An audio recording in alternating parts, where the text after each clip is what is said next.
Saya percaya salah satu gerakan penting di akhir zaman adalah kesatuan tubuh Kristus. Sambil mengingat doa Kristus yang berkata, jadikan mereka satu supaya dunia percaya bahwa engkaulah yang telah mengutus aku. Karena yang saya lihat dan saya pelajari hari-hari ini, di akhir zaman iblis sedang melepaskan dua roh yang berbahaya, yaitu roh adu domba dan roh perpecahan. Di mana-mana adu domba dan perpecahan, pastikan kita bagian dari tubuh Kristus tidak mau terikat, terlibat, bahkan dipakai oleh kuasa kegelapan ini. Salah satu yang sedang terjadi di akhir zaman ini, orang senang memframing sesuatu dengan mengedit-edit video. Pernyataan hamba-hamba Tuhan tertentu, dan salah satu korbannya adalah saya. Dan izinkan saya menyampaikan, mungkin saudara pernah lihat khotbah beberapa detik ini. Karena gerejanya kebaktiannya bunyi musik yang gini.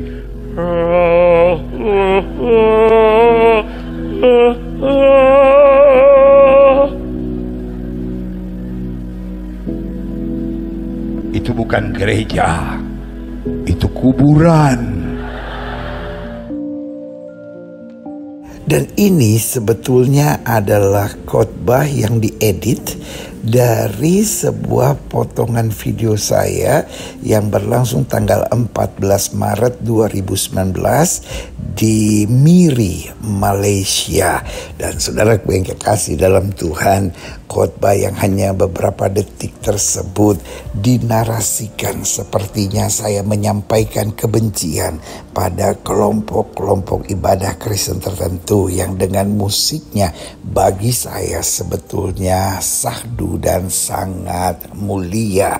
Tetapi kemudian dibuat narasi sepertinya saya yang sedang mengejek, karena sebetulnya yang terjadi adalah yang merupakan potongan editan dari khotbah saya yang telah saya edit secara benar selama 3,5 menit.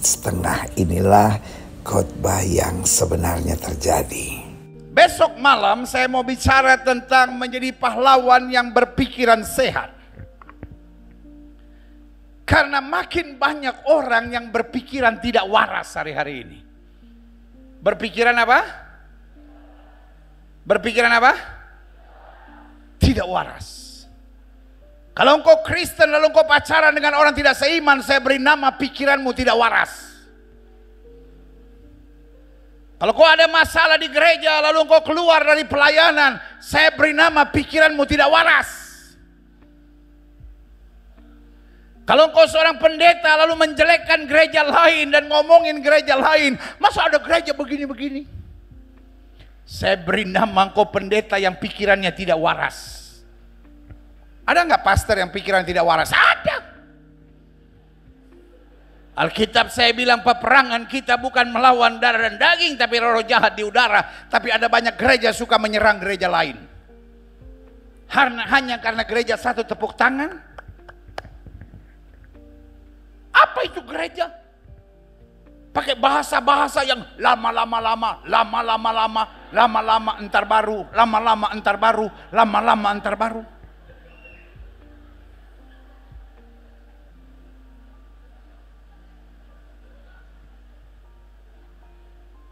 Gereja satu senang menyerang gereja yang lain. Hanya karena di gereja itu kalau penyembahan ada yang angkat tangan. Kenapa mesti angkat tangan? Tidak ada tentara bawa senjata, kenapa diangkat tangan? Tapi sebaliknya ada gereja-gereja yang kalau menyanyi, ini nih bulu kuduk nih, goosebump. Karena gerejanya kebaktiannya bunyi musiknya gini.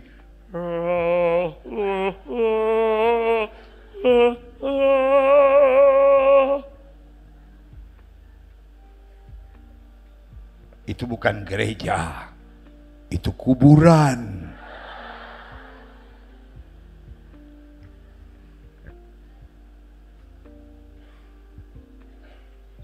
gereja satu menyerang gereja lain, saya beri nama orang-orang itu berpikiran tidak waras. Kalau suami sudah punya istri tertarik sama wanita lain, saya beri nama pikirannya tidak waras. Tanya sama sebelah saudara, masih waras? Bilang sama orang sebelah saudara, justru saya datang ke tempat ini karena saya ingin pulang menjadi orang yang waras dan diberkati Tuhan.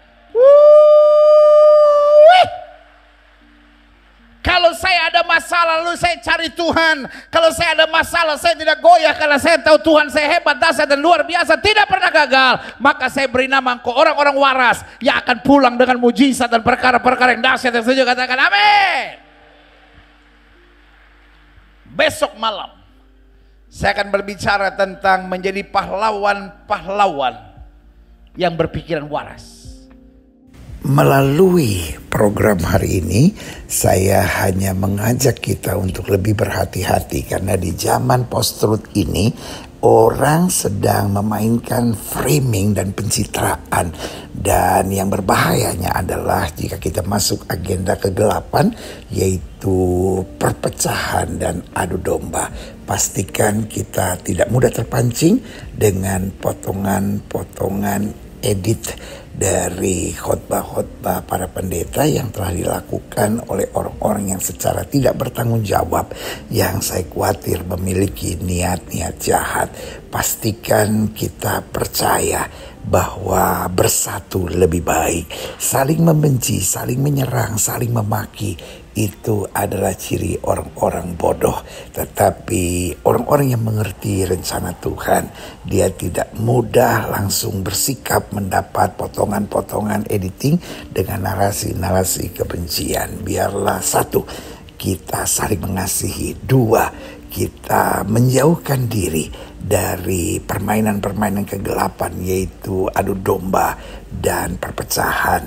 Dan yang ketiga, pastikan kita bagian dari kelompok yang tetap menjaga persatuan tubuh Kristus. Karena dalam hidup saya senantiasa berpikiran begini, sendiri lebih mudah, tapi bersama-sama hasilnya lebih dahsyat. Tuhan Yesus memberkati.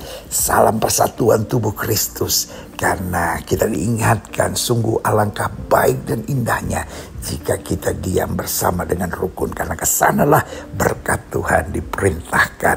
Jika kita bersatu, maka berkat Allah dicurahkan, damai sejahtera dan kemuliaan Kristus dinyatakan. Shalom.